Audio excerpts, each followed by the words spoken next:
शपथ ग्रहण समारोह में एक और अनोखी चीज देखने को मिली है।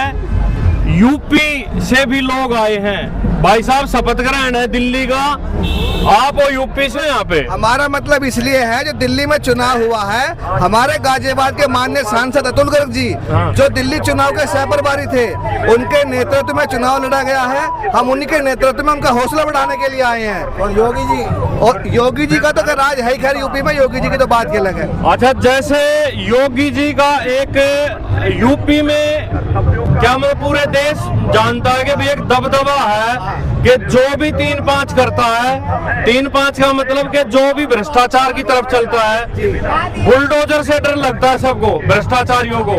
अब दिल्ली में भी बीजेपी ने जो है मतलब 27 साल बाद भाई सत्ता मिली है। क्या लग रहा है, बुलडोजर का कुछ खौफ यहाँ भी होगा लोगों में? बिल्कुल होगा। अपराधियों के लिए बुलडोजर बिल्कुल तैयार है। आम आदमियों को डरने की बिल्कुल जरूरत नहीं है। आम आदमियों की सुरक्षा होगी और जो अपराधी होंगे उनके लिए बुलडोजर तैयार रहेगा।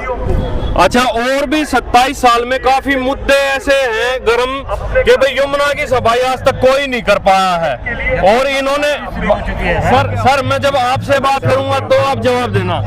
यमुना की सफाई में कह रहे कि मशीनें लगा दी गई हैं, शपथ अभी हुई नहीं है। काफी लोग कह रहे हैं काम शुरू भी हो चुका है। क्या लग रहा है इन 5 सालों में कितना काम निपटा पाएगी बीजेपी? हमें पूरा ही आशा और पूरा विश्वास है कि जिस तरह मोदी जी, योगी जी के नेतृत्व में यूपी में गंगा जी हमारी साफ हुई है, उसी तरीके से दिल्ली में यमुना माई हमारी बिल्कुल साफ और स्वच्छ होंगी। और आप देखोगे इन्हीं 5 साल के अंदर दिल्ली के लोग यमुना जी में स्नान करेंगे। अच्छा, इतना विश्वास है? बिल्कुल पूरा विश्वास है, इतनी साफ हो जाएगी यमुना? ये मोदी की गारंटी है। भाई साहब, 27 साल बाद बीजेपी आई है और उससे पहले भी जो है काफी पार्टियां रही हैं। यमुना की सफाई एक बड़ा मुद्दा रहता है दिल्ली में, और आप कह रहे हो अब की बार साफ हो जाएंगी। यही तो फर्क है पहली सरकारों और अब की सरकारों में। आपको देखने को मिलेगा जो अब तक नहीं हुआ वो अब होगा। डबल इंजन की सरकार चलेगी तो बहुत तेजी से काम होगा। आपको पता ही होगा, मोदी है तो मुमकिन है, सब कुछ होगा दिल्ली में जो अब तक नहीं हुआ, वो सब विकास कार्य होगा। सबका साथ, सबका विकास। मोदी है तो मुमकिन है, मतलब लोगों को इतना विश्वास है। भाई साहब, महिलाओं को भी यहाँ पे 2500 रुपए प्रतिमाह देने की घोषणा की गई है। ये घोषणा केजरीवाल ने पंजाब में की थी, लेकिन वहाँ कुछ भी अभी शुरू नहीं हुआ है। क्या लग रहा है ये घोषणा यहाँ भी ऐसे ही दम तोड़ देगी? नहीं, दम नहीं तोड़ेगी और ये चलेगी योजना, और सभी को लोगों को लाभ मिलेगा। महिलाओं को जो वादे किए हैं वो पूरे किए जाएंगे।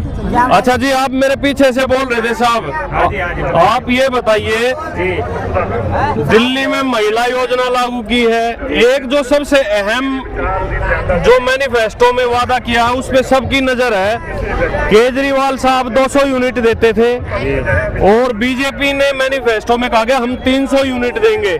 300 यूनिट के बाद ही जो है कोई अगर यूनिट ऊपर जाती है उसी का बिल लेंगे। वो योजना लागू कर पाना कितना आसान और कितना मुश्किल रहेगा बीजेपी के लिए? देखिए, मुश्किल तो होता है हर काम के लिए, लेकिन मोदी योगी ऐसे हैं जो अपनी जुबान पर खरे उतरते हैं और उस योजना को पूरी तरह पूर्ण करेंगे। और महिलाओं का सशक्तिकरण, जैसे महिला मुख्यमंत्री बना के मोदी जी ने दिल्ली की जनता को या देश की जनता को एक संदेश दिया है कि महिलाओं का सम्मान किया है। अब महिलाएं बीजेपी के राज में दिल्ली में कितना सुरक्षित रहेंगी? बीजेपी के राज में महिलाएं सुरक्षित रहेंगी, और जैसे यूपी में महिलाओं के प्रति कोई अपराध नहीं है, इसी तरह से दिल्ली में भी कोई अपराध नहीं होगा। भारतीय जनता पार्टी, मोदी जी की ये गारंटी है, उन्होंने सुनिश्चित किया है हर काम को हर हाथ को काम मिलेगा और सबका साथ सबका विकास, ये हमारी गारंटी रहेगी पार्टी की। अच्छा, दिल्ली के काफी नजदीक हो, दिल्ली में आते जाते रहते होगे। दिल्ली को 10 साल में गड्ढों का शहर बना के रख दिया था पिछली सरकार ने, रोडों पे बिल्कुल ध्यान नहीं दिया। क्या लग रहा है इन आने वाले 5 सालों में वो 10 साल के किए गड्ढे भर पाएगी बीजेपी? बिल्कुल भर पाएगी। गड्ढों के मामले में, सड़क के मामले में तो हमारा मामला सरकार का बहुत बेहतर है। नितिन गडकरी जी का आप देख सकते हो, सबसे नंबर 1 मंत्रालय चल रहा है और बहुत अच्छा सड़कों पे काम हो रहा है। पूरे देश में जाल बिछा दिया है सड़कों का। और जहाँ तक अच्छा मंडल अध्यक्ष जी, दिल्ली में कूड़े के पहाड़ है कई जगह, और जब एमसीडी में केजरीवाल सरकार आई थी तो उन्होंने कहा था हम अगले साल मई तक एक भी कूड़े का पहाड़ नहीं छोड़ेंगे। वो मेरे ख्याल से 25% तो उठे हैं, हम किसी काम को नकार नहीं सकते, लेकिन वादे पे खरे उतरे नहीं है। क्या लग रहा है दिल्ली कूड़ा मुक्त भी होगी? बिल्कुल होगी जी, हमें पूरा विश्वास है दिल्ली बिल्कुल कूड़ा मुक्त होगी। अच्छा बाबा कितनी उम्र है? 85। 85 वर्ष। हाँ जी। और कहाँ से आए हैं? बागपत से कितना किलोमीटर है यहाँ से बागपत? 30-35 किलोमीटर। 30-35 किलोमीटर से आए हो अकेले ही? हाँ बल्कि 40 किलोमीटर है। हाँ। इस बुढ़ापे में तो आपके बहू बेटा पोता पोती सेवा करते, यहाँ आने का क्या मुख्य कारण है? बस आने का यह है कि योगी जी देखे अब कैसे मुख्यमंत्री दिल्ली के फिट करता है। अच्छा मतलब जो मोदी जी है वो कैसे मुख्यमंत्री यहाँ बनाते हैं वो देखने आए हो? हाँ वो देख रहे। फिर बढ़िया रौनक लगी दिल्ली की? बढ़िया बढ़िया। बस क्या कहना चाहोगे यहाँ की दिल्ली की पब्लिक को? बस हम तो ये कहें कि भाई ठीक ठाक रहो, हाँ खुशहाली करो पैदा। अच्छा आशीर्वाद दे रहे हो दिल्ली वालों को? आशीर्वाद। हाँ चलिए धन्यवाद चाचा।